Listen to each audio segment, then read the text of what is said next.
Hello there, welcome to the stream. It is 7 o'clock Central European time, so that's about 2 Eastern, 11 Pacific. We are still not on summertime here. I think this upcoming weekend or maybe the week after that we're going to switch. So for the moment, there's going to be a bit of like a different schedule for those of you that are in North America, but I hope you feel welcome. If you're watching this on one of my YouTube channels, feel free to leave a comment, ask a question, or just give the video a thumbs up. Everything helps.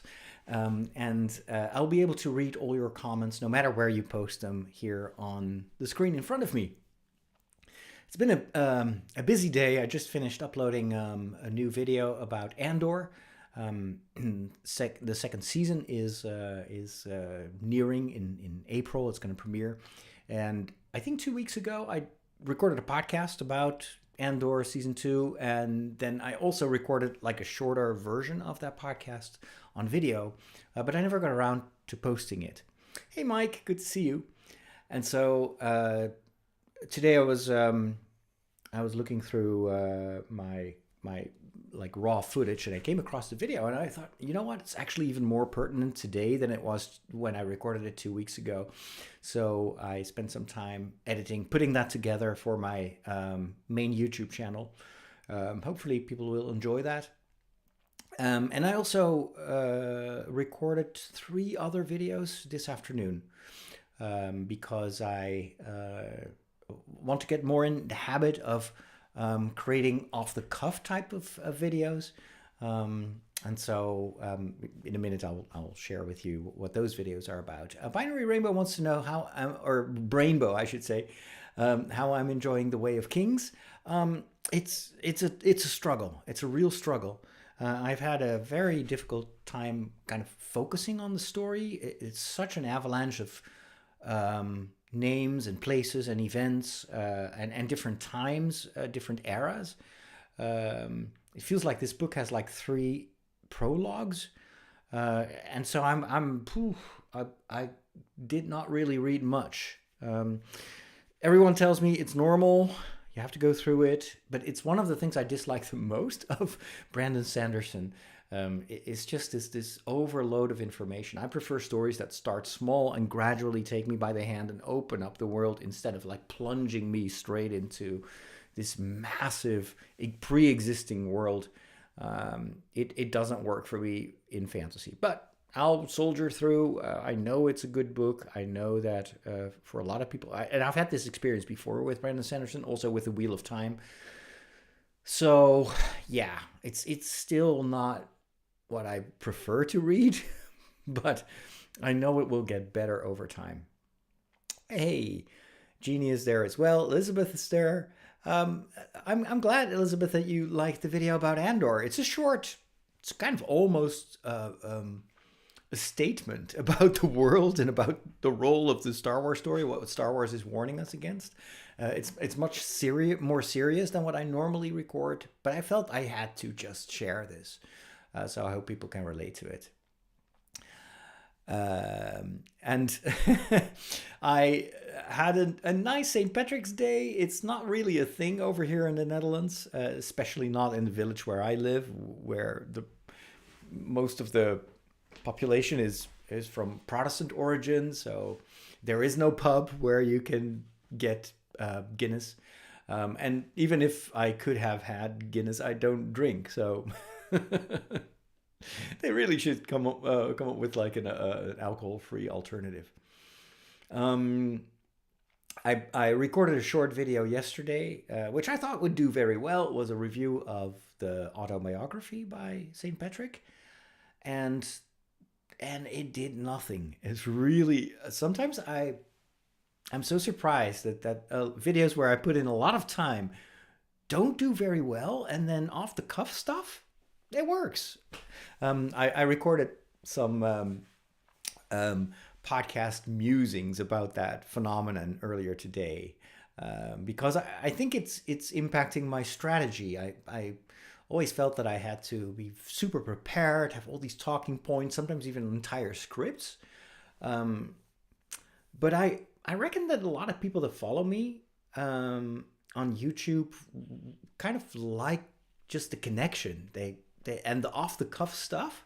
Uh, Even if in my mind it's like, oh, I totally messed up and I didn't know what I was talking about, but apparently nobody cares. It's just this connection that works.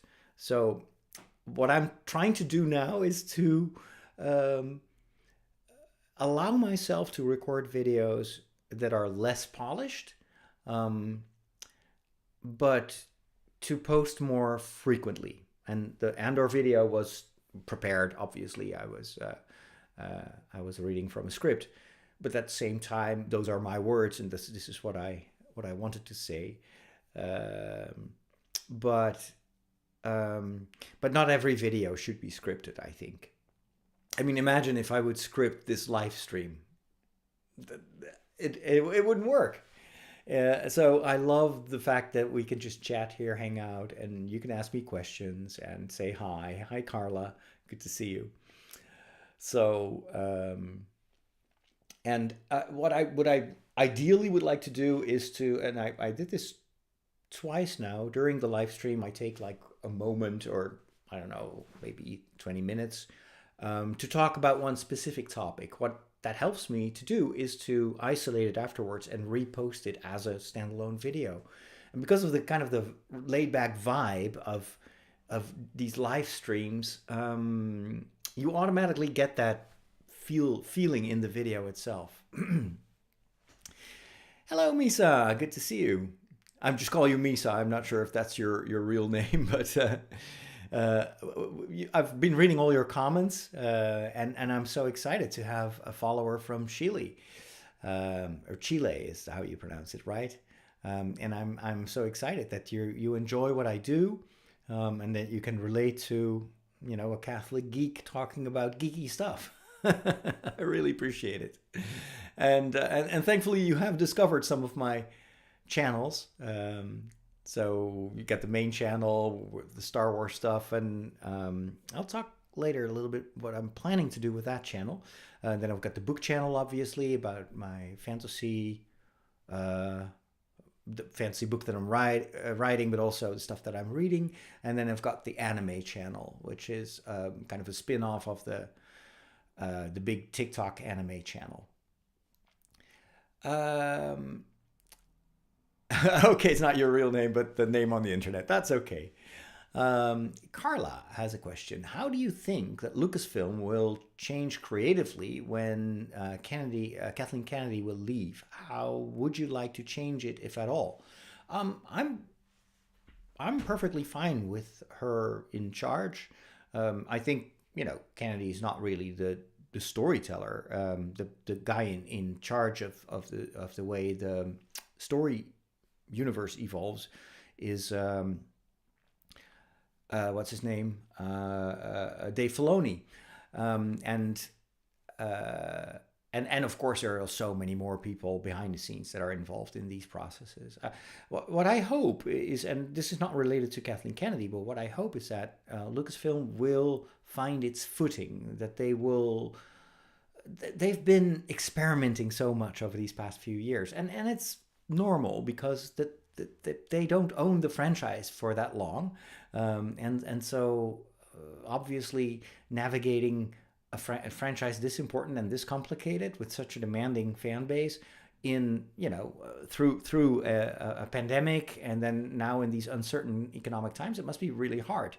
And of course the market is changing, people are changing, and so they will have to adapt, and what we see is based on decisions that they made 2 years ago. That's when all these projects got greenlit. So I think the actual changes and the adaptation will continue to be slow and maybe a little bit behind the times. In a sense, Lucasfilm is a bit like the church. We're always a bit behind.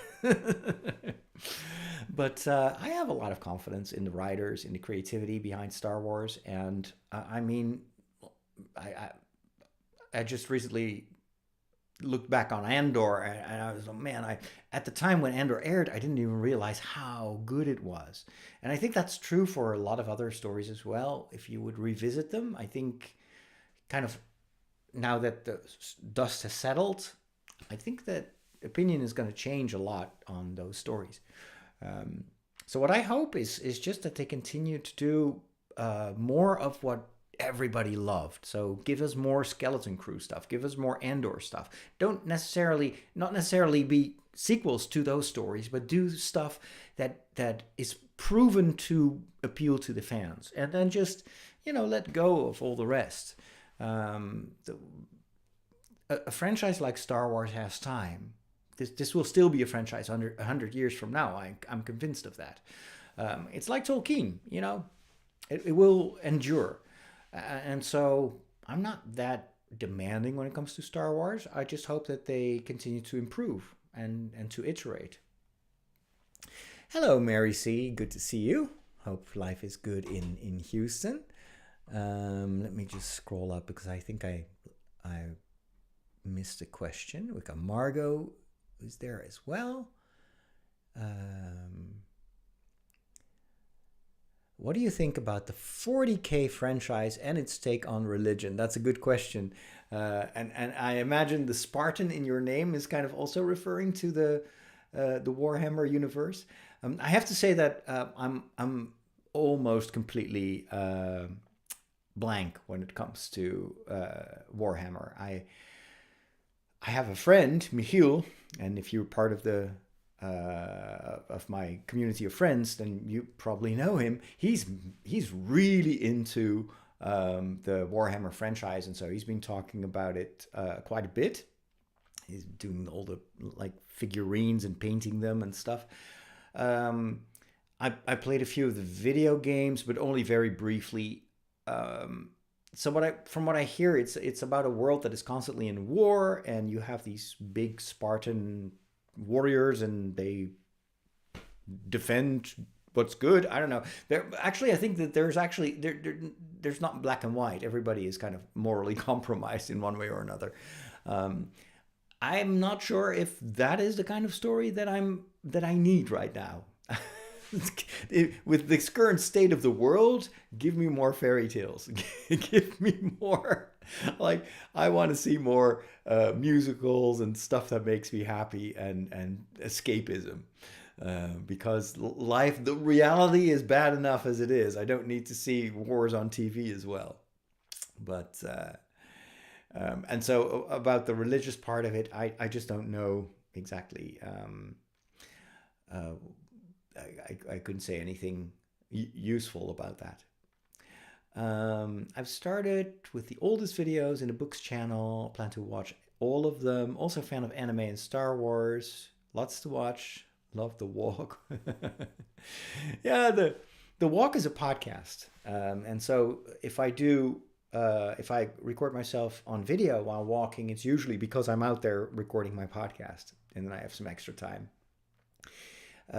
So good for you to watch all the book videos. I haven't posted any new ones, just one actually the other day with a kind of a summary of the past month or so. I've not been writing for a month, and I explain why, and I'm currently picking up the project again, and I'm thinking of maybe serializing it. So instead of trying to write the whole book and then going through all the different rewrites and editing process, to start sharing these chapters on a weekly basis. So that gives me a much shorter, how do you say that? So I don't have to write so much, and I can just build up the story gradually. And of course, that's still going to be me sharing a draft, my first draft. So it's, you know, it's not the ultimate, it's not the final result. But I just made a calculation. So my original plan was to write one book per half year, per 6 months. So 2 books a year. Why so many? Because I feel like I'm behind. I should have started writing books and writing fantasy 20 years ago. And so now I feel like, okay, I have to get to work. And so every book is going to be about 80,000 words. No, sorry. Yeah, 80,000 words, right? Yeah, words, not pages. And so if I divide that by, 26 weeks, it means I have to write about 3,000 words per week. That is not much. I mean, that's totally feasible, even if I do it just as a side business. And then, so the plan would be to start sharing these on a weekly basis in audiobook form. And then what I would like to do is, in order to kind of crowdfund this project and the ultimate, like the print version of the book, I want to do like a membership version. So you would have the kind of the bare bones chapters, and then for people that are able to support me, I could add some extra things or behind the scenes or maybe even some lore stuff, just to make it worth their while. So that would be a way for me to motivate myself, because it's easy to motivate myself to write the next chapter. But I always hold myself back because I feel like, oh man, I'm going to mess up, and later on in the story, I'm going to get myself into trouble because I first need to think. These first chapters have to be perfect. I just keep sabotaging myself. Whereas I know that I am a good storyteller. I can tell a consistent story. And even if I paint myself into a corner, I will probably come up with ideas to get myself out of that corner. It's just letting go of this perfectionism, which is a huge challenge for me. But I think this weekly approach might actually work for me. And even if it doesn't work, it's my first book. So who cares? I can always do it differently for my next book. Let's see. The Warhammer is like Halo on steroids. Yeah, it's kind of, Halo has some elements of Warhammer to it. Absolutely. We've got Broken English Book Reviews from Croatia, also a fellow book lover. That is amazing. Did you read a book of Tad Williams? I don't. That doesn't ring a bell. Let's see. Is it like Tad with T-A-D or is it T-E-D? Let me see. So I always look things up in my Storytel app. By the way, the book that I'm currently reading, or the book series, I'm reading a trilogy by William Nicholson. And it is stunning. Go read that. It is like a modern Narnia. It is insane. I'm going to do an entire video where I'm going to just do like 20 minutes of raving about this series. I am so glad I discovered that. It is my favorite series so far of all the books that I've read. Okay, let's see. Was it Tad Williams? Tad Williams. Let's see if I can find... Is it T.A. Williams? No, probably not. Anyway, if you have a book title for me, I can look it up and see if it's in there. Let's see. Margot says, I don't think you are under any obligation to make up for lost time in your writing. Wait a minute, I can just project these. Right? There you go. Now you can read along. I don't think you're under any obligation to make up for lost time in your writing. If I used that logic, I would have to run a marathon every single day to make up for all the days that I should have worked but didn't. I know, but I use this to trick myself. Like I'm not literally trying to catch up with lost time. But I know that if I challenge myself, I will get much farther than if I don't challenge myself. This is why I usually will sign up at one point or another for a marathon. Because I know if I do, I'm going to run. I'm going to train for it. I'm going to dedicate myself to it. If I don't have that goal, and usually it's a goal that seems a little bit too hard, but that's what works the best for me. So if I would have said, oh, I'm going to write one book this year, then I'm probably not even going to finish that book. The time is too long. It's like 12 months. My brain can only think a few weeks ahead. And so I know that if I say, well, it's only going to be 6 months and then my book will be done. That gives heaps of dopamine. And that is what keeps me going. So I need short attention span things. And for me, writing only will work. And I know this from experience because I put myself under these deadlines. I've done that for my entire life. This is how I finished all my studies.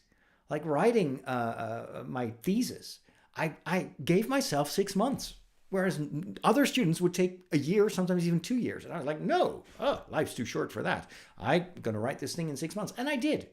And so that's how I keep telling myself, it's not important that my first book is the next Lord of the Rings. It's not. But what I do want to do is to finish that book and then go on with the next book and then get better. Because I learn the most from doing stuff over and over again. This is how I get faster every time I run a marathon, because I know how to pace myself. And I learn from the mistakes that I made in a previous marathon. And so that is a metaphor for how I work also creatively. This is why I love challenging myself to post more videos and more off-the-cuff stuff, because I know the more I do it, the better I will get at it. This is why I'm doing the streaming. I haven't done live streams on a weekly basis for more than 6-7 years. Last time I did that was on the Saturdays with Catholic Weekend when I was still at SQPN. And then I occasionally would do a live stream. But a while ago, I was like, okay, no, I think this is such a great way to connect with people and to be just authentically me. But if I want to make this work, I have to do that time and again. And the first time I did this live stream, it was so hard. And even today, it's sometimes it's still a bit of a challenge, especially because this is at the end of the day for me. I'm in Europe, and I had a long day. Tomorrow I've got a very busy day, and so I could tell that I was getting out of steam. So right now I'm pushing myself a little bit to be here, to show up, and I don't care if I'm a little bit tired. And if you notice that I'm a bit tired, because that's just how I am, and it will get easier over time. It's already much easier to just chat with you guys than it was a couple of weeks ago. So practice makes perfect. Prime Usha, let's project that. So grateful for you and your voice in our community. My question is, how is your Lent going? By any chance, do you use the Hallow app? Have you been going through Pray 40? Great questions. Lent is going well. I'm not using the Hallow app, and I don't follow any particular Lenten journey. No, actually, the reason that Lent is going well is because I don't put so much pressure on myself. I always used to kind of blame myself for not doing enough and just and it's this year I was like, you know what? I'm just gonna take it easy this Lent. I think what I'm going to do is to use this time for reflection and think more about what are the most important things in my life and what is distracting me. And that also applies to my mission. So earlier today I recorded an episode of The Walk, which is probably already online. So it's my podcast, The Walk. You can look it up in your podcast software, where I talk about that and about or did I do that in a premium podcast? Maybe I did it in a premium podcast. So I recorded an extra podcast for my supporters, and I was just listing the things that create like these warning lights in the back of my mind, because I always feel like I'm behind on stuff. I'm not doing enough. I'm not working hard enough. I'm not writing enough. I'm not posting enough videos. I don't update my TikTok channel. It goes on and on and on. I also used to do that for my spiritual life as well. You should be fasting more. You should be praying more. You should do this. You should do that. You should read this book and that book. And then the result, total overwhelm and paralysis, also spiritual paralysis. Like I felt like I couldn't do anything good. Now I know now that is very common for people with ADHD. This is just kind of this habit that we have developed to gaslight ourselves and to push ourselves. And the more we push, the less it will work. And so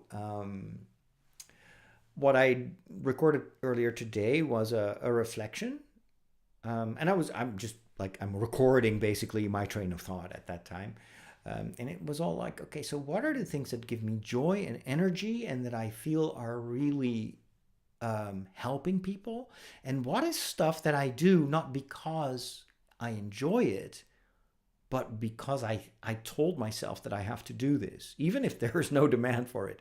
And that was very helpful to find more focus. So that for me, it's kind of mental fasting in the sense that I am trying to become more sober in what I do and also to let go, to give up stuff that doesn't work for me and is not really necessary. So just as a summary, and then I'll get to the rest of your questions. I felt that there is what I really enjoy is this new book community. So to create community around this project of writing a fantasy novel, and I think the quality of the community is just mind blowing. I just get so much joy out of reading these comments, getting advice, sometimes from very experienced writers, just being able to talk about my love for books. I've never done that, and it feels so much something that's so close to my heart. So that was obviously something that goes on my number one list, or like my top 3 of things that I want to continue to do. The second thing is to be a teacher. So I've discovered that actually I'm very good at communicating information, or it's not just telling stories, but it's also to instruct people and to help people. And I did a course here in the parish for about 50 to 60 people, which is for this parish is massive. So it was a huge success. And it was 4 evenings about Celtic saints, and was based on my trip to Ireland last year. And I realized how many people love that, and they are already asking for another course. They want me to do more, and I'm pretty sure that if I do another one, there will be maybe even double the amount of people that showed up for this one. And so I discovered that actually I'm a good teacher. I know how to do this, and people enjoy it. And so I was thinking about what are the things that I feel I want to do but I can't. Is creating these documentaries. I have years worth of amazing material. However, the thing that I kept telling myself is I have to edit it myself. I don't have a budget. I don't have money, so I have to do it all by myself. And you know what? It never gets done, because editing it demands, actually, it's a full-time job. If you do it, you cannot do it like 1 hour a day. I tried everything, and it just doesn't work. It's not like writing where you can just sit down and just focus for 2 hours and then no. Editing is a full-time job, and it takes, for about an hour of TV, you need 2-3 weeks of editing. I don't have that time. So for me, it was like an eye-opening moment where I realized, okay, first of all, I want to do this because I think what I filmed, these stories, are insanely good. People have never seen this.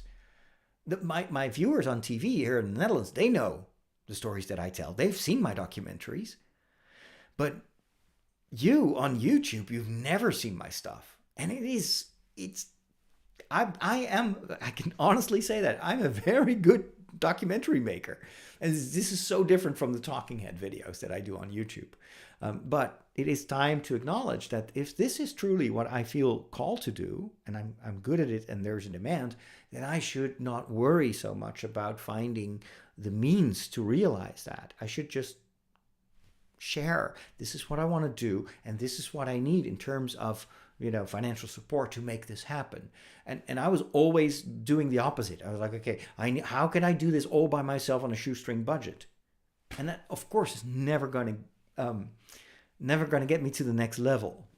So anyway, and then this teaching is something that I want to combine with coaching, because I really enjoy that one-on-one, or like the group coaching that I do. But I felt, and this is another thing that I realized today. I've positioned myself in this first year of becoming a coach as a media coach. Like, I wanted to help church organizations and individuals to bring their mission to the media. And it was all because I told myself that's what people need. And I left by the wayside all the other stuff that I could teach about, like church history, or even like balance in life. If you've been listening to The Walk, that sort of stuff, I have I have a message to share, but it just didn't fit that thing that I told myself. Like, I know I need to be a social media coach because that's serious. That's what you can charge people for. That's what, I see that there is a need for that, but it's a need that I perceive. But what I realized after a year of trying is that there are not many parishes that care for their communication, and they certainly don't want to invest in it. And this is the same for dioceses and religious orders. They think they're amazing. They think they do a terrific job. Nobody's waiting for me. So I was like, okay, let's focus on the teaching, and let's continue to work on this idea of an online school, but let's make this a little bit broader and just gauge what people would like to learn. I could probably even do a course on writing, just sharing what I've learned about telling stories, including like my initial experiences trying to write this novel. Anyway, enough about me. Let's go back to you and your questions. I'm in my early 20s and I started writing last year. I will say that I'm glad that I didn't start when I was younger. I probably would have written poorly, and I didn't read as much in school either, oddly. Well, you're in your early 20s. You are writing at exactly the right time in your life. If you keep doing this for the next 20 years, or, if you're my age, the next 37 years, you're like 37 years younger than I am. Imagine how good of a writer you will be. So that's what I meant. Like, I wish I had started earlier, because it's by doing that you learn. And for writing, this is so true. There is no shortcut. This is also why so many authors kind of laugh when people say, "Oh, I'm going to use AI to write my novel." And it's like, dude, you will not become a writer if you use AI. The only way to become a good storyteller and a good writer is by doing it yourself. It's like, you're not going to learn how to play the violin by watching a YouTube video. You need to practice and do it yourself and mess up and try again and try again. And then years later, you will actually be a decent violin player if you have a bit of talent. And that's true for reading as well, and for writing as well. So kudos to you. Continue writing, and keep improving your craft. I wish I had done that 37 years ago.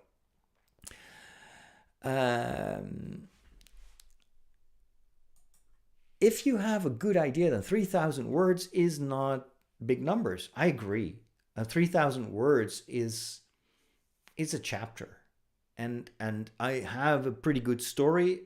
At least I have the first part of the story, and then I have some vague ideas on how I want the story to end.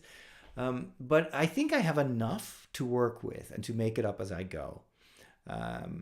So yeah, I think 3,000 words per week, totally feasible. And that will still give me an 80,000 word draft at the end of that period. And then what I would like to do is to take these first 6 months to write the first draft and share it. Then start the next novel, the sequel, and then at the same time use the subsequent months to keep working on editing and rewriting the first novel. And I think that can probably go together quite well. And so if I continue to do that, then I would always be writing 2 novels at the same time. And there is something about that weekly rhythm that I think will work for me. but it's a big adventure, and I feel like, especially if I start this, I need to make sure that I can pull it off. So that's why I haven't immediately started this project. Um, I know that this needs to mature a little bit, um, and I absolutely need to kind of discern how, if I want to do this, how am I going to make sure that I'm consistent?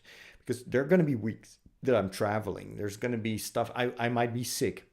So I know that I need to work ahead, and I need to figure out how to have some chapters already done, so that if there is a problem in my schedule, I can still maintain that rhythm. This is how I also do a lot of my podcasting. I do that in batch. I record all my podcasts at the beginning of the week, because I know that they're going to be busy days, and I won't have the peace of mind to podcast or the time. So, and I think I can probably apply that same process to, the writing of the novel.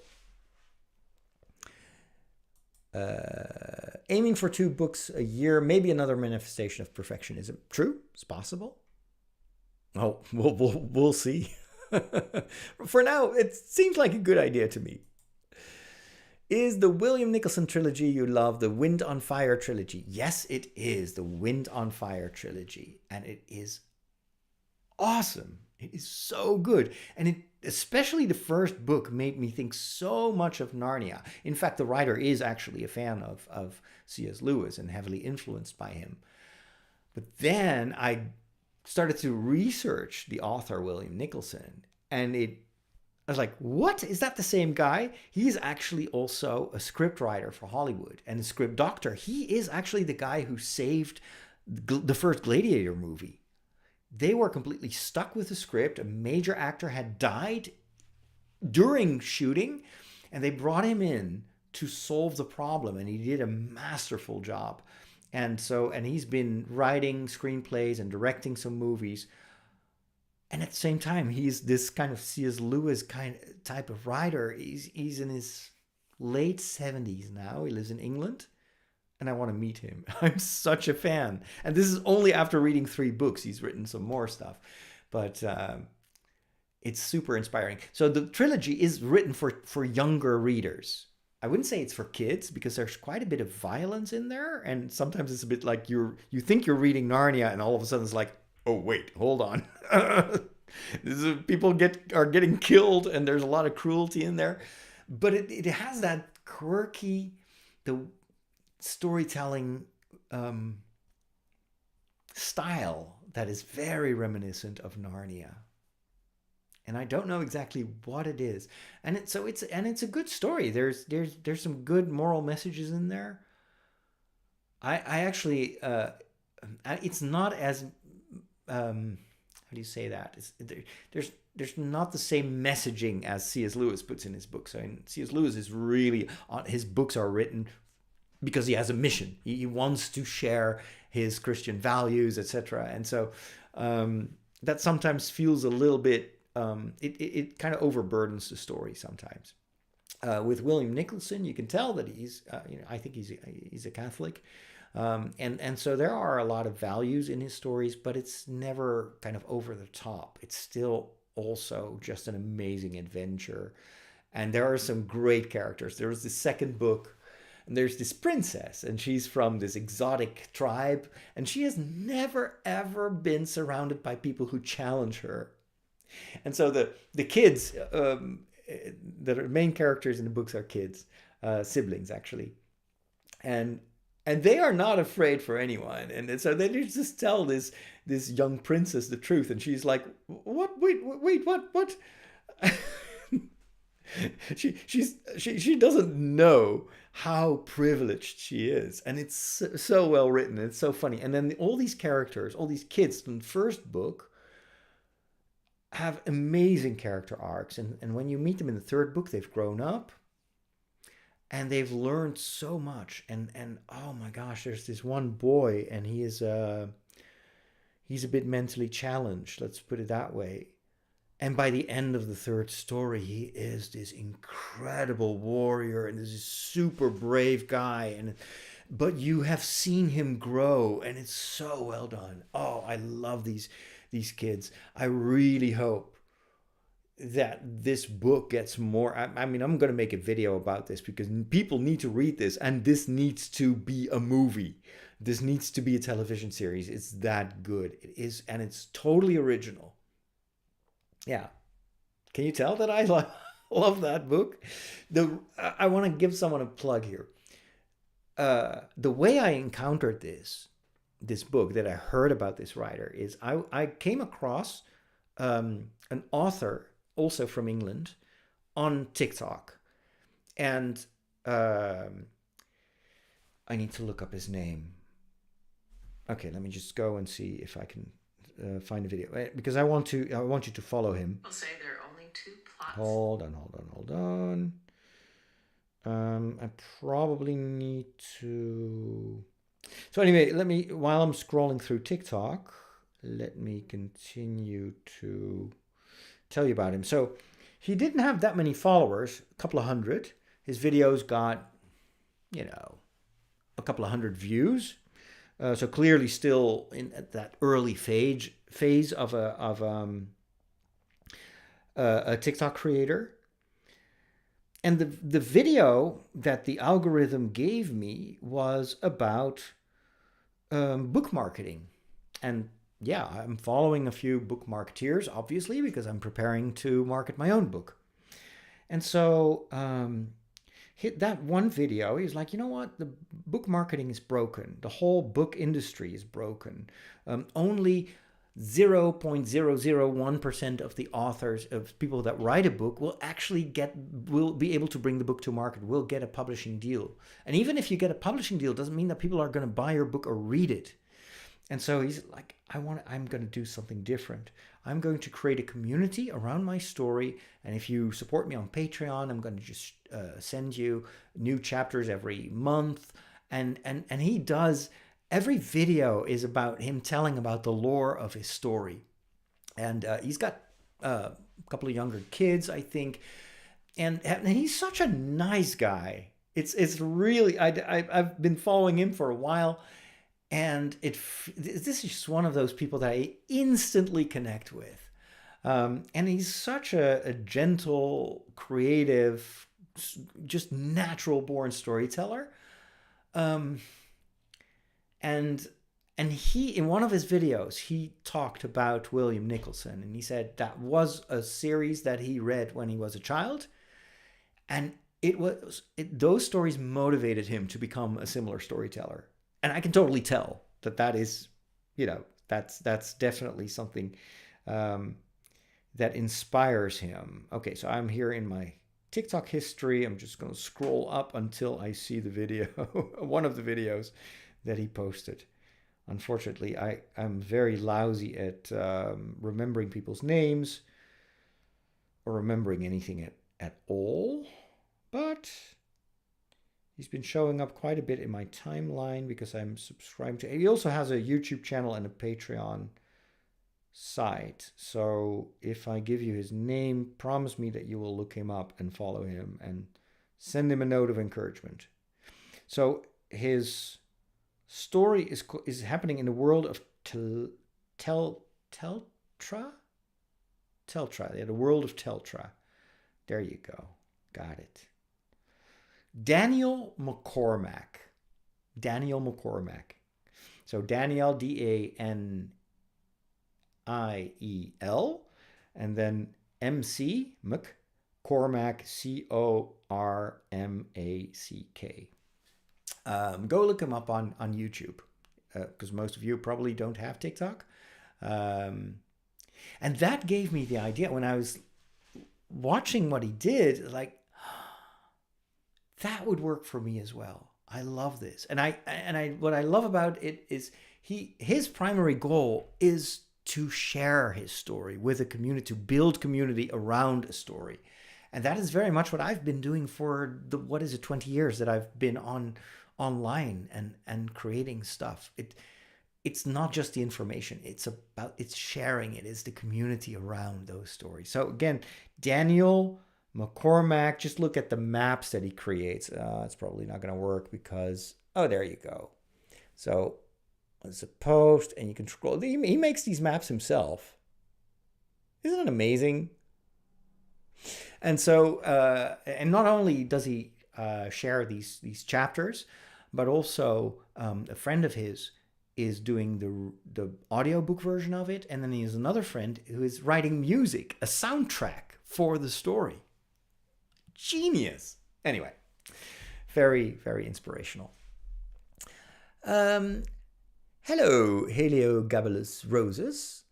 When are you going to post more videos? I love your content. Well, you have to specify which kind of videos, because you're probably watching on one of my channels, but I post videos everywhere. My guess is that you're posting this on the anime channel. And rest assured, I'm working on some new videos, some new anime reviews. And I've got some scripts ready. It's just I need to find a little bit of time to get those online. The other channels I'm more posting more regularly. It's easier to post about Star Wars because I know a lot about Star Wars. With anime, it always requires me to do my homework. I need to watch the anime series and formulate some thoughts about it.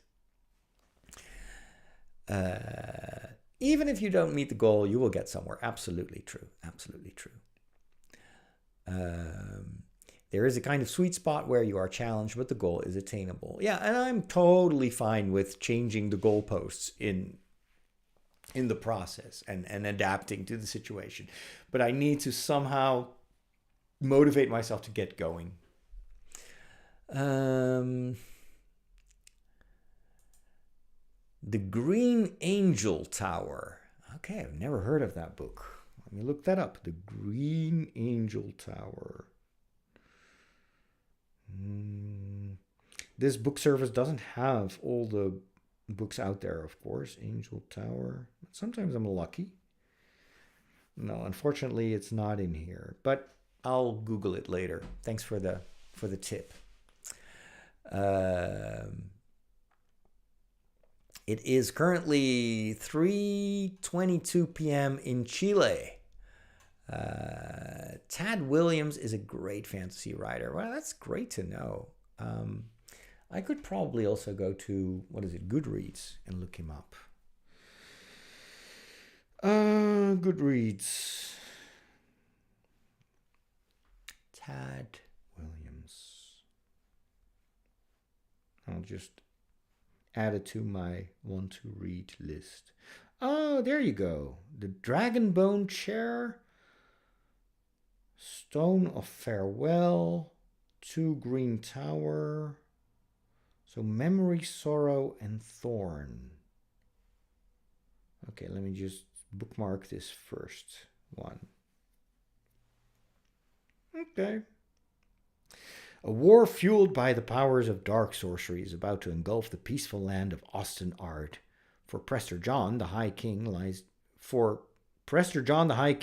dying, and with his death, the Storm King, the undead ruler of the elf-like CET, seizes the chance to regain his lost realm through a pact with the newly ascended king.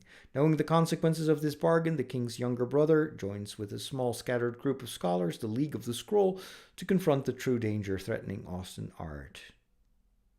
Simon, a kitchen boy from the royal castle, unknowingly apprenticed to a member of this league, will be sent on a quest that offers the only hope of salvation: a deadly riddle concerning long-lost swords of power. Okay, sounds like classic fantasy. Let's see. Let me just go back to the comments here. Seth says, I really appreciate the challenging way to move forward with writing. I sign up for writing challenge competitions and I seem to do well under that pressure. Yeah, pressure, deadlines work really well for people with ADHD. We need that to generate dopamine. Let's see. Wonderful Counsel was thinking of you because Chris Pratt and Mark Wahlberg were joking with each other in a way that reminded me of your cheer and joy. That's great. Yeah, Chris Pratt and Mark both very funny people. We need a lot of that joy today, right? I assume you're reacting to my thoughts on how to simplify my life during Lent. I'm so behind on your questions. My apologies. Happy belated St. Patrick's Day. What are your thoughts on the backlash for Disney's live-action reboot of Snow White and its star Rachel Zegler? I'm going to tell you. I think it's the same stuff that we've seen for years now, all that negativity. I'm actually motivated to go watch that reboot because I think that Rachel Zegler is amazing. The song that that they recorded with her for this movie is my favorite Disney song. It is so good.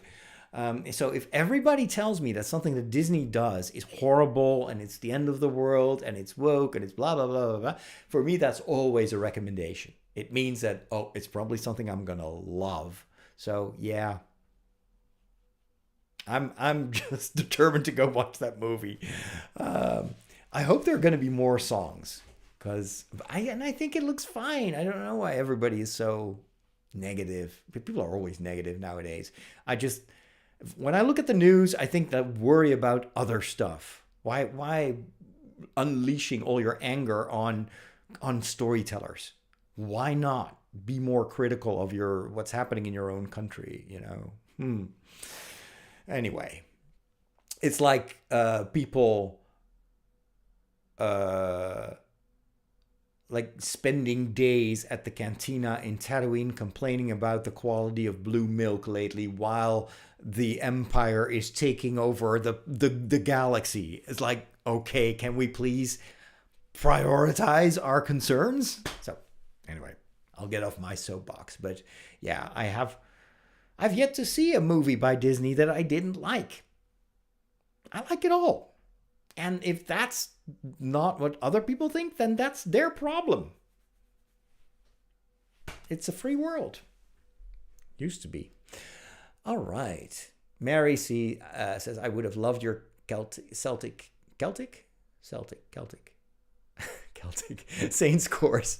You've got the football team that is also or what is it, baseball? I don't know. Anyway, yeah, but that course is going to be available. Don't worry about it. It just takes more time than I thought to put it together. We've got Paul from Malta. Good to see you. It's been a while. Delighted to see you embarked on a writing journey. Your idea for the fantasy book is amazing. Thank you so much. I appreciate your feedback. We've got Markle from North Carolina. Good to see you.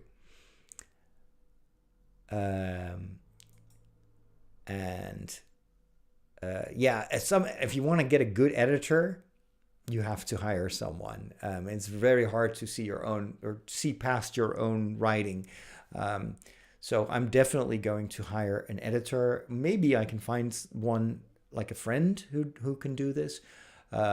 But I think I need a development editor, so someone who looks at the story and makes sure that it's consistent, maybe also helps me improve the story. And then, of course, I need a regular editor who will just work with me on the prose, because my English is not my native language, and so I will need a lot of help. I agree with you. AI kills creativity. However, I would say there are lots of ways in which you can use AI, even as a writer. Just don't use it to write the story for you. I use AI a lot for instance, to organize my thoughts. So sometimes I will just go and I will take my recorder. This is the recorder that I use for all my outside podcasts. And then I just do an info dump. It's like, okay, I was thinking of this and maybe that, and oh no, wait, maybe this can happen, that can happen. So then I'm back home with 40 minutes of rambling. I transcribe that and then I tell AI, okay, I want you to look at this, put some order in this. And, this is kind of the story that I want to tell. Help me to fit this into my story. So then AI is a sparring partner and can give me some some thoughts, and very often it's like, yeah, well, maybe that, yeah, that is a good idea, that I don't like. So it helps. It's just like talking to a friend, where you get some feedback and you run with some of the stuff, and then other stuff you decide against it. That is how I use AI, and that is very helpful. But yeah, I cannot believe that people write like entire books just using AI.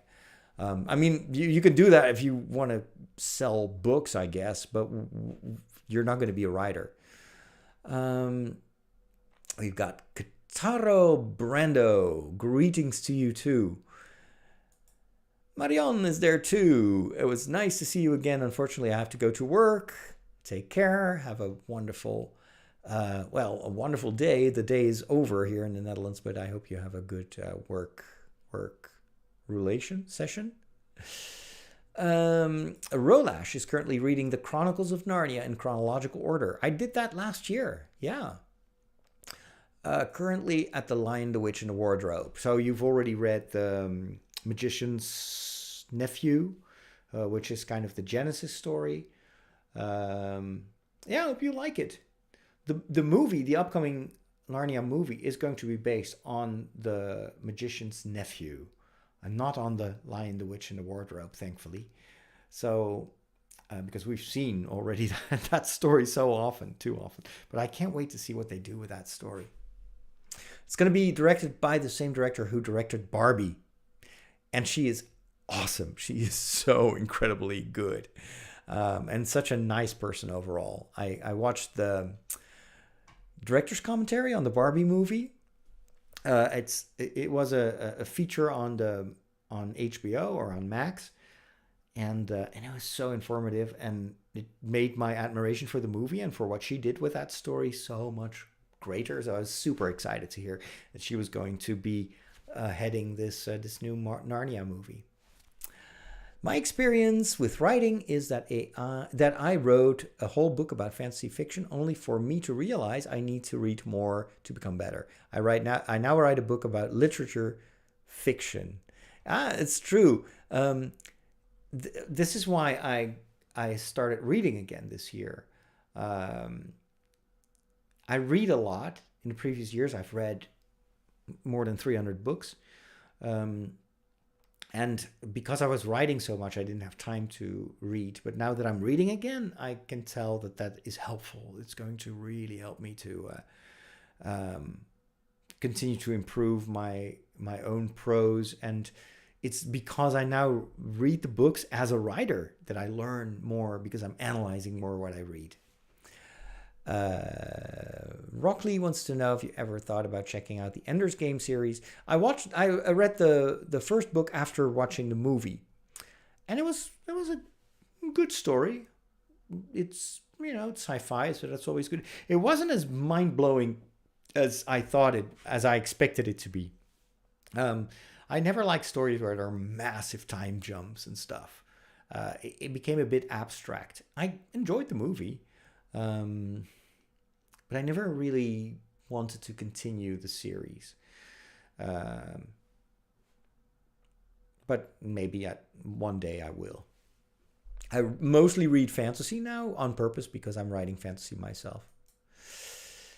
Zev says, I finally watched Freerun. I was encouraged by your TikToks about the hidden meaning. Truly love the series. Can't wait for the second season. Me too. I'm so glad that you agree and that you enjoy the story. It's now up on Netflix in most countries except for the Netherlands.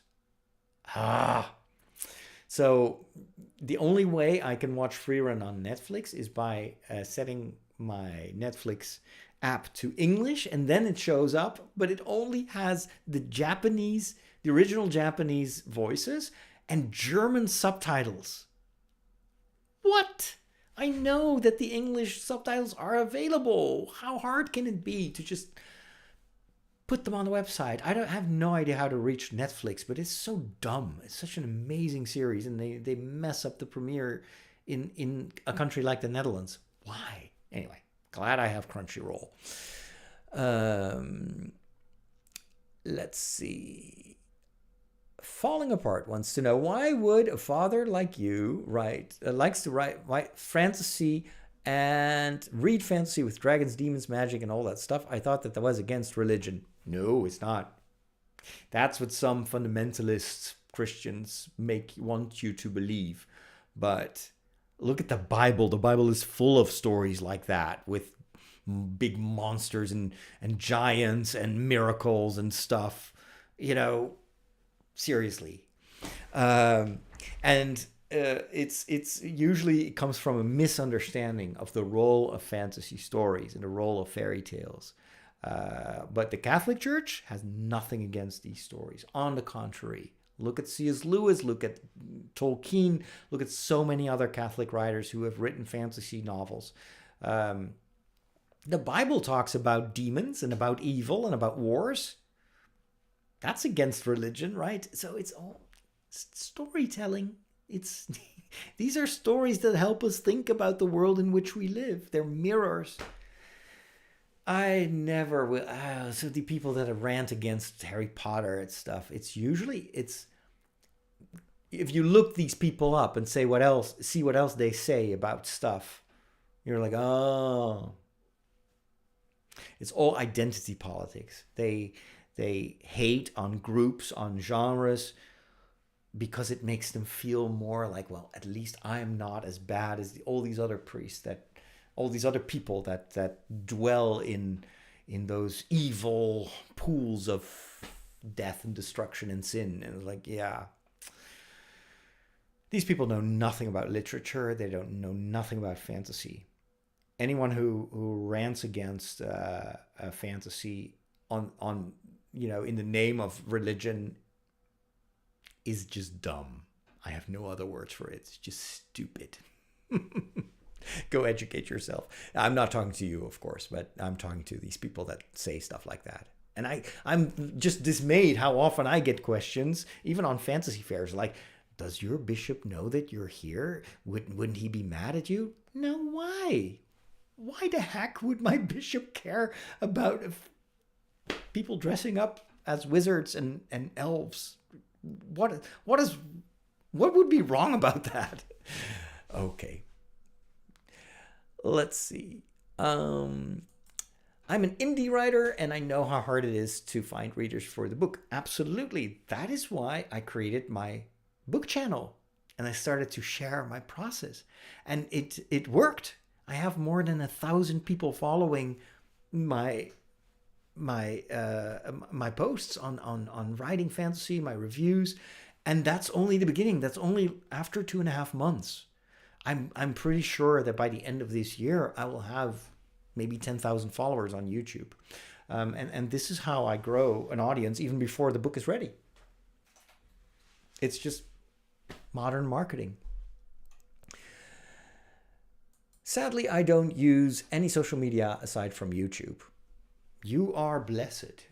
You don't know how good that is for your soul to not be on all these social media platforms. You may want to check out podcasts though, because that's, but yeah, I stepped away from Meta. I'm not turning back. It is such a relief to have that out of my system. Let's see. Yes. Heliogabalus Roses is from the anime channel. So yeah, I'm currently recording some videos about Sakamoto Days. Now that might surprise you because it's just a very entertaining anime. It doesn't seem to have deeper layers, but there are some really good messages in that series, and I just love the characters.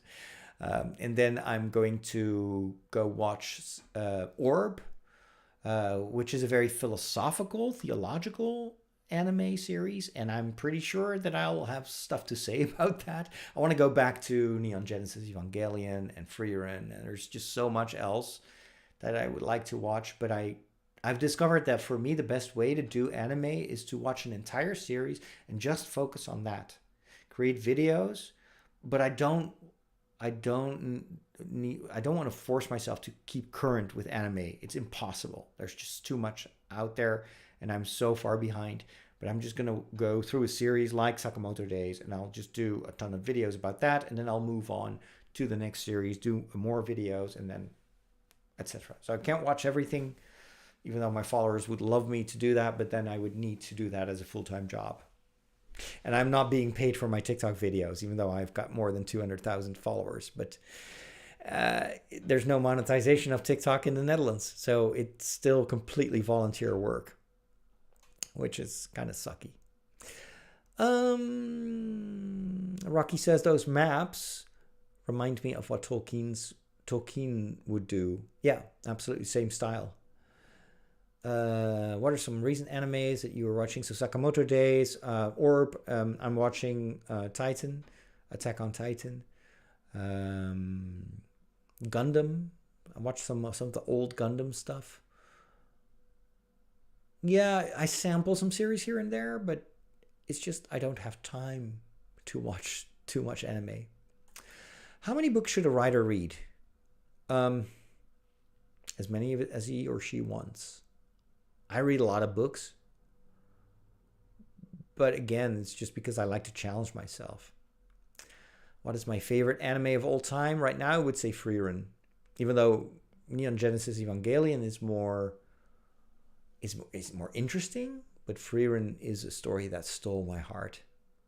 Have I finished the Wheel of Time books? No, I have only read 4 books, and I'm now watching the 3rd season, and I'm gonna catch up with the reading for the events in season 3. When you are not working as a Catholic priest, what would you like to do for a living? I would do exactly this. There would be no difference. I'd be doing social media. I would do YouTube, create documentaries. The fact that I'm a priest plays no role. I am living the dream, seriously. If you had told me when I was young that I would be doing this, writing a book, creating videos, chatting online, talking about Star Wars, going to Star Wars celebrations and fantasy fairs, I would have thought that was about someone else. Yeah, there wouldn't be any difference in my life. Well, except for, of course, serving as a priest here in the parish. But this is my work. My videos, podcasting, that's my work. That's my full-time job as a priest. Hey, Peter from Hungary.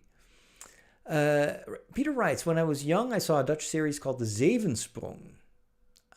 I've not seen it. Sounds definitely like a Dutch series. It's probably Dutch TV. But I have never read it.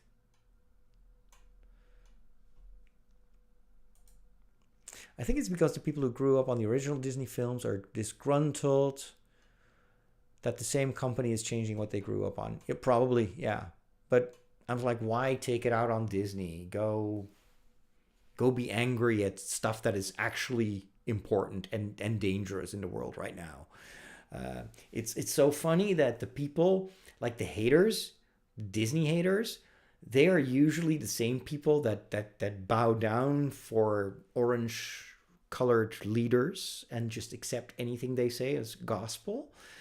Even though it is like we're seeing like a replay of the worst times in history right now, and yet what they want to pile up on is Star Wars and Disney fairy tale. How to laugh. People that don't enjoy fantasy, people that don't like creativity, are dangerous people. This is dangerous for our society. We need fantasy. We need stories like Star Wars, like fairy tales. And anyone who says that we don't, that anyone who tries to be a gatekeeper for creativity is wrong and is dangerous. Mary says, I cannot find the Daniel McCormack you're referring to on YouTube. Yes, I need to talk to him because he doesn't use his own. I mean, he's still a beginner when it comes to branding. I think you have to look for Tales of Teltra. He should put his name also in the. Yeah, I need to have a chat with him. Tales of Teltra. Is that it? No. Now I get Telstra. That's not it. I mean, this should be the number one thing that comes up if I typed it in, but it doesn't. Let me go to...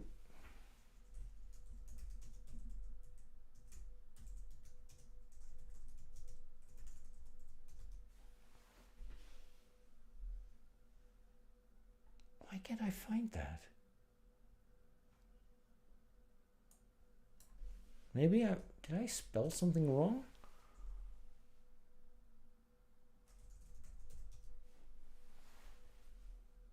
There you go.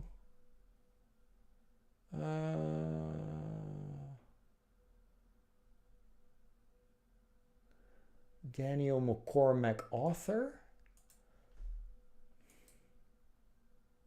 Okay, so now I found him on, so he's also on Instagram, but I'm not. Let me see if he's got stuff in his bio. Linktree, he's got a Linktree, Tales of Teltra. There's no link to his YouTube page. Yikes. Okay. What happens if I click on this fireside chat? Where does that go? Now that brings me to his Patreon page. I know he's on YouTube. Why is that so hard to find? Let's see. Maybe on his Threads account? No. No. Hold on. Now I want to find him. Just give me a sec. I'm running late with the show. Tales of Teltra YouTube. Teltra YouTube. There you go. Yeah. That's the one. Okay, that was way too difficult. What? All right, let me see. I'm just gonna post it in the chat. Hold on. So it is youtube.com/ how does that work? This? I think this is it. Let me double check. Tales of Teltra. Yeah, that works. That works. Okay. Righty. Let me go up to... I'm going to wrap things up, but let me briefly go through the other remarks. Be more critical of what's happening in my country. At this point, I'm not sure that it's even possible for me. Yeah. Hey, Evo, good to see you. Been watching Conclave. Oh, good. It's 7.5. Yeah, it's not representative of how a real conclave takes place, but nevertheless, interesting movie. Real Conclave is a lot less exciting. A car enthusiast. Hi, Father. I'm still looking for what I want to do with my life. Study something I didn't have passion for. That's yeah, we all sometimes are in a situation like that. Sometimes I feel desperate and depressed. Christ is always helping me. What are some tips? Well, you've already said what the main tip is. Know that Christ is with you, and you cannot go wrong. Just keep offering this in prayer to him and ask for light on your path.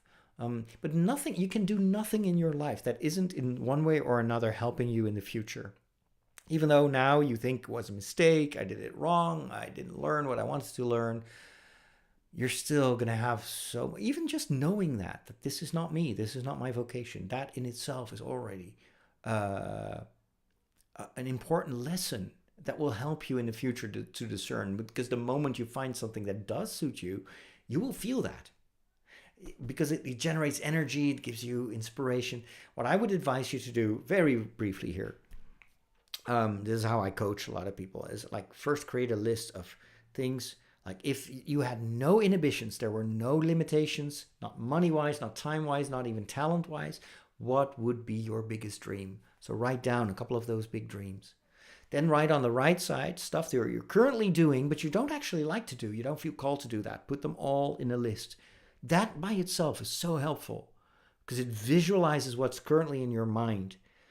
And then if you don't like that, why are you doing that? That's the next question. If you don't like what's in that right hand list, why do you keep doing it? Is it because it's necessary? That's totally possible and valid. If it brings, money to the table and you have to pay your rent, that's a reason to do stuff that you don't like. And why are you not doing the things that you actually want to do? Why are you not going after your dreams? And it's usually because you have limiting beliefs. You tell yourself that those dreams are impossible, and I cannot do that, and I will never be able to do that.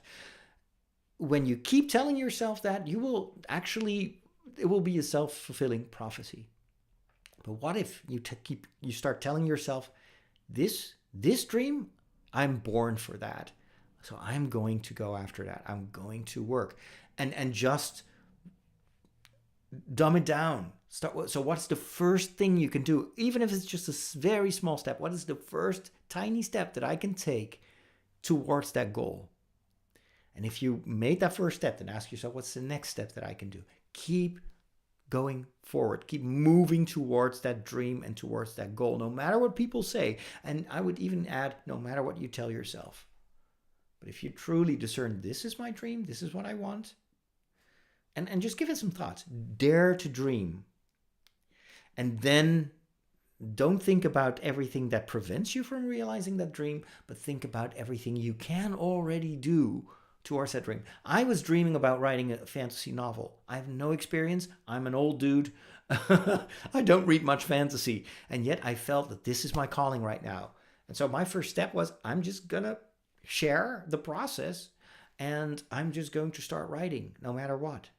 And I know that in a couple of years from now, I will have written a fantasy novel, and I will have written another one, and I will be a very happy writer. I know it because every day I'm working towards it. And I know that a lot of people are going to tell me, and that they actually do, you're crazy. A priest shouldn't be, wasting his time on that sort of stuff. It's like the Uncle Owens. You can waste time with your friends when you're done with the moisture farming business. And no, be Luke Skywalker. Dream big, and one day you will be a Jedi. Okay, enough Yoda advice. Let's see. We've got Greta Gerwig. Not sure what that refers to. Fake memories, but I know. Oh, Greta Gerwig was the director of Barbie. Yeah. Cool.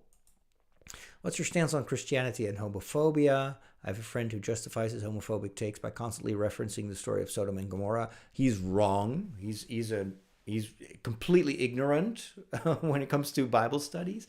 This story of Sodom and Gomorrah is not about homosexuality. It's about inhospitality, and it's about abuse. And so a lot of these hardcore Christians that feel that they need to use the Bible as a stick to beat other people don't have a clue what the Bible is trying to tell you. And in fact, the Bible does not tell you something. No, there are lots of books in the Bible from different cultures, different backgrounds. We are in a constant negotiation with the Bible.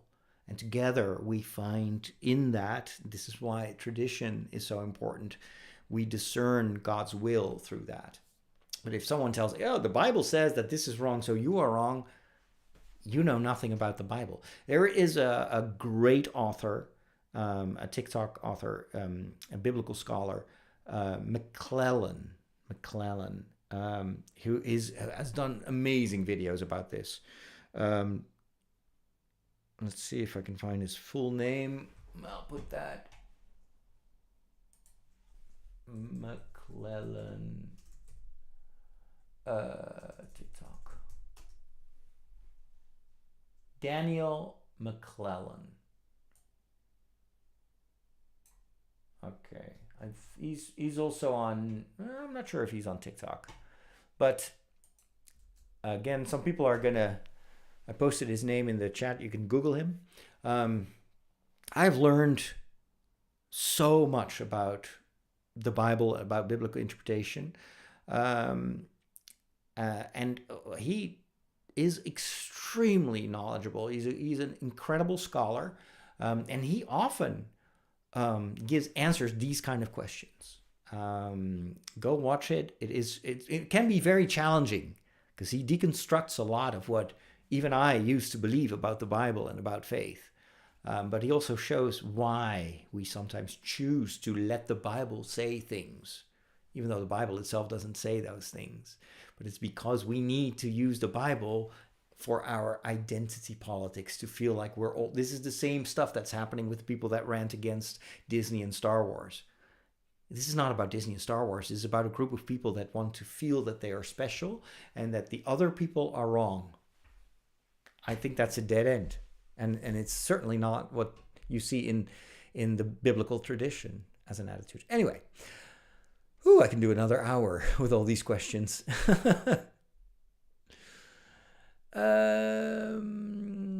Let's see. Where am I? Oh boy. So many questions.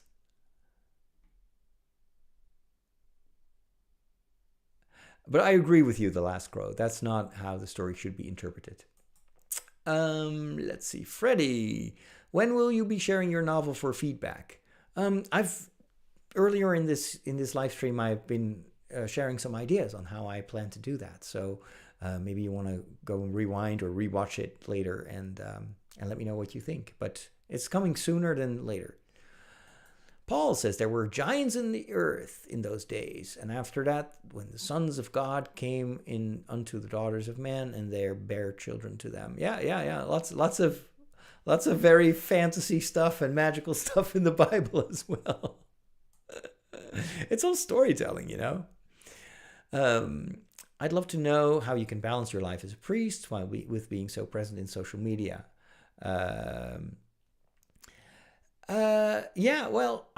For me, social media, that's my parish. I've been a new media missionary for most of my life as a priest. Even when I started, when I was 28 years old, I had a Star Wars website, and I would just chat about Star Wars and reach hundreds of thousands of people. I just show up as a priest and as a geek, and I don't have to give it much thought. That's just how I do it. And in terms of balance, I just try to live a balanced life, eat healthy, sleep enough.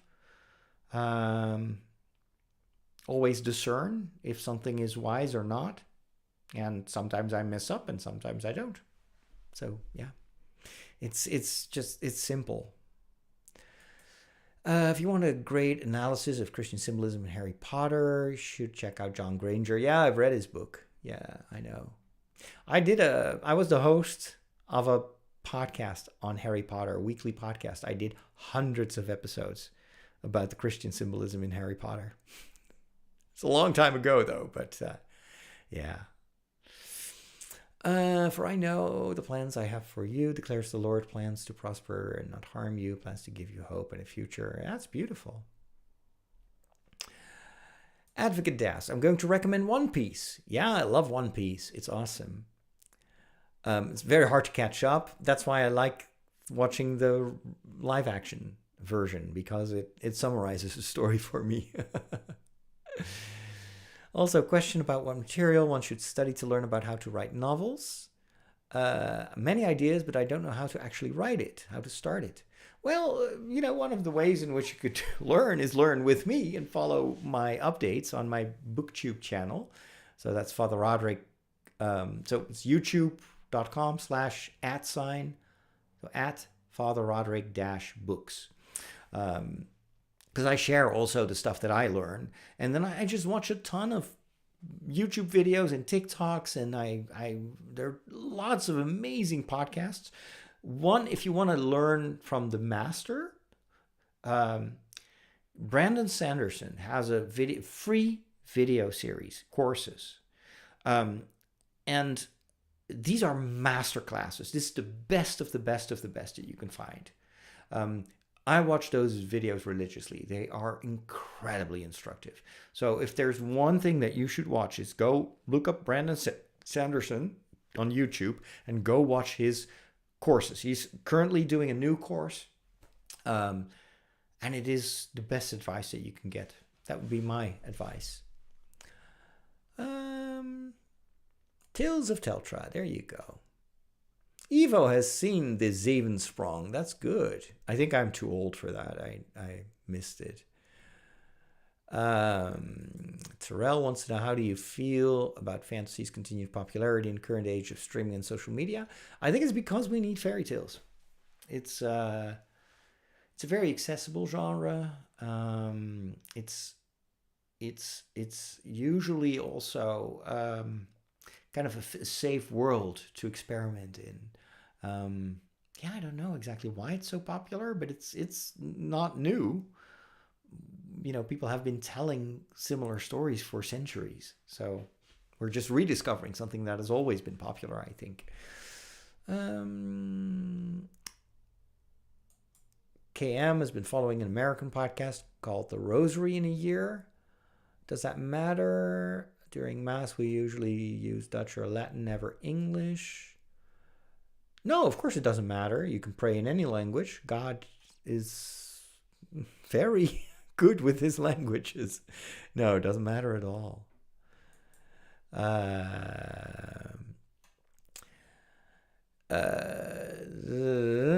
Katie Police says Brandon Sanderson is a member of the Mormon Church.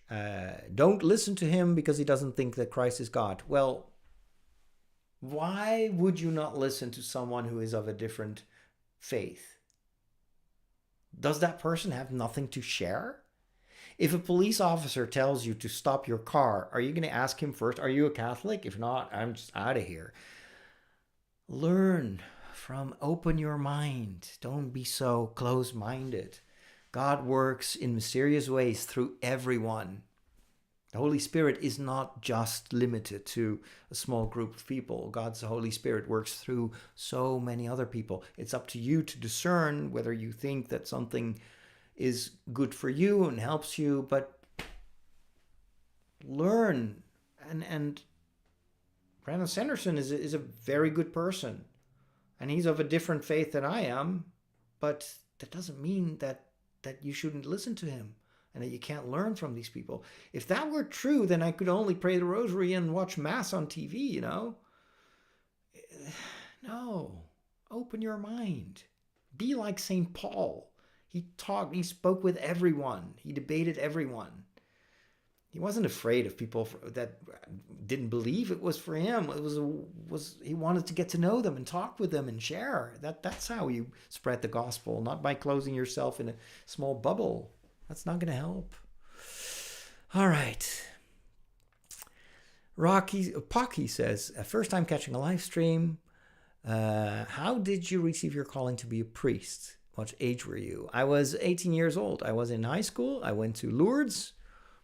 And the rest is history. I have a much longer answer to that, but that's too much for this. I wrote it in a book, which I am about to I hope to republish soon. It's called Geek Priest, and I tell my story. But thanks for asking. Appreciate it. Harry Potter podcast series with Brother Giles was incredible. Yeah, it was a lot of fun to do.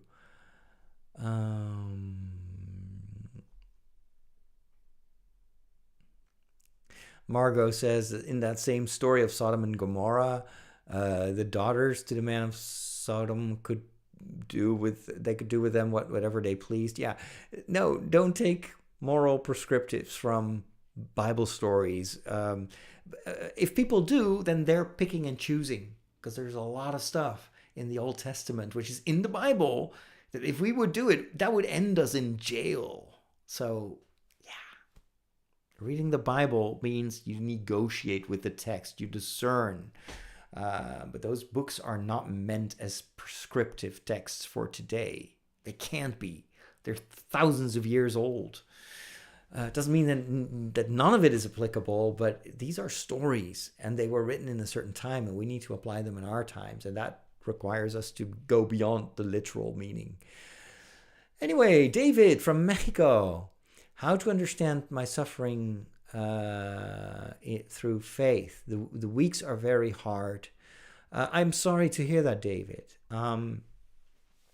It's one of the hardest questions. Why does God allow bad stuff to happen? It's the same question that people ask when they saw how much Jesus was suffering. Like, how they even ridiculed Jesus for him. Where's your Father now? Where's God now? Suffering is a mystery. It is part of our human condition. We all know that. And it doesn't seem right. And we know intuitively that we are not meant to suffer, but it happens anyway. The question is, I think the better question to ask is not, why does this happen to me? Why does God allow this? But the question you can ask is, God, can you help me in these hard times, in these difficult weeks for me? Will you be there for me? Can you help me to go through this? Can you give me hope? Can you give me friends? Can I be a friend for people that are having a hard time? Those are the questions that actually help and can potentially even alleviate the suffering. So that's what I would do with that situation, and reach out to other people. Ask them to pray for you. I will be praying for you. Hang in there. That's what I would say. Hang in there. This too shall pass. I tell myself that often in difficult times, like, this too shall pass. There will be a day that this is all forgotten. That's sometimes you need to tell yourself that to pull through. Don't give up. Iron Chalice. I need to start wrapping up, guys. Stop asking me questions. I've been doing this for an hour and a half. Oh my goodness. Would you say the Sith from Star Wars are the most accurate image of the devil? No. I don't think so. The Sith, I would say maybe Palpatine is very much a satanic figure, almost irredeemable. The Sith themselves feel to me more like fallen angels, like people with an incredible talent, and somewhere along the way they've been hurt, they've been disappointed, they want revenge, and they find in Palpatine, or whatever other dude is in charge of the Sith, they find an easy answer to actually a difficult question. And so it's the easy way to use violence. But it doesn't mean that they're irredeemable. That's in a nutshell. I could do a whole video about that. You want to read Geek Priest? I'm sure it's going to be available. It'll take me some time to put that online. Dan McClellan, the biblical scholar. Oh, he's an LDS member. No, he is not. He's not. I understand what you say, but no, he has actually been very clear that he's not a Mormon. He has worked for the Mormon Church, but when he started to point out all the inconsistencies in the Book of Mormon, and there are many of them, they didn't want him anymore. But what he says is usually extremely well researched, and it's not just his personal opinion. It is the consensus among biblical scholars, among which also Catholic scholars. So it's way too easy to say, oh, he's a Mormon, so we don't need to listen to him. No. He has said in one video that he considers himself to be Christian. So there's that. But he also is always as a scientist, he's very honest. He says, my personal belief should not impact the facts. It should not detract from the research that he does. And I think, he's a very honest biblical scholar. There is not a secondary agenda, I think. But I would say the same about McClellan as people say that about Brandon Sanderson. You shouldn't listen to Brandon Sanderson because he's a Mormon. No, examine everything and retain what is good. That is what the Bible says. if you want to quote the Bible. And so McClellan, at first it was shocking to watch his videos, because I had a lot of beliefs about the Bible that were not, based in biblical scholarship, but more in how I thought that the church thought about the Bible. But if you go and read modern Catholic scholars, devout Catholics, they will be very much in line with what McClellan says, because it's based on facts, it's based on research. And so how you relate to that, what you take away from the Bible, that, of course, is not something that a biblical scholar can tell you what to do. They can just present you with the facts, and it's up to you to negotiate with the text. And that's why we have tradition in the Bible. That's why together as a church, we look at those biblical texts and we apply them. And we need the authority of the church to make sure that it's not up to our personal opinion. But even the doctrinal certitude that the church pretends to give is based on consensus, just as much as what McClellan is sharing is often the result of the current scholarly consensus. And if there are good reasons to fight that particular interpretation, then he is the first one to embrace that, because he is a scholar. That's what I would say. But yeah, so I would still absolutely recommend his videos. It's extremely instructive. I wish I had that good of, biblical, education when I was still in studying theology. All right. What do you think about the Snape casting news? Yeah, I don't mind. We'll see. They make some new creative choices, but it's a story, It's all fiction anyway. We are super old. We are very old. We're dinosaurs. But glad to have been of help. Have you read any Star Wars novels? Yeah, I did. Plagueis is good. It's not canon anymore, but it's on my list. All right. Once I watched the video and the person explained that God has given us bad and good times because we sometimes suffer, and only because of that we understand and appreciate happiness. Yeah, it's a way to look at it. God does not want us to suffer, but he sometimes allows it because he knows that further down the road, with his help, that will make us stronger. We will learn something. We will maybe just let go and trust him in those difficult times. I don't think we need evil to appreciate the good. No, I think suffering and evil is part of our current world, but ultimately in heaven, there will be no more suffering. There will be no more evil.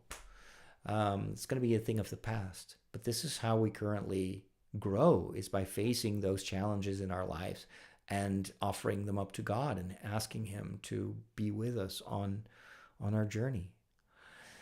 Anyway, it was wonderful to chat with you all. Thank you so much for all your questions, also the critical ones. I hope I wasn't too, too firm in some of the things that I say. Sometimes I have very strong opinions about stuff, and I feel you have a right to know what I truly think, instead of me trying to just be the people pleaser that I used to be. But I'm always open for criticism. I'm always open for debate. As long as it is well founded, that's only going to help us to form a better opinion. So hopefully I didn't shock you too much by some of my stances.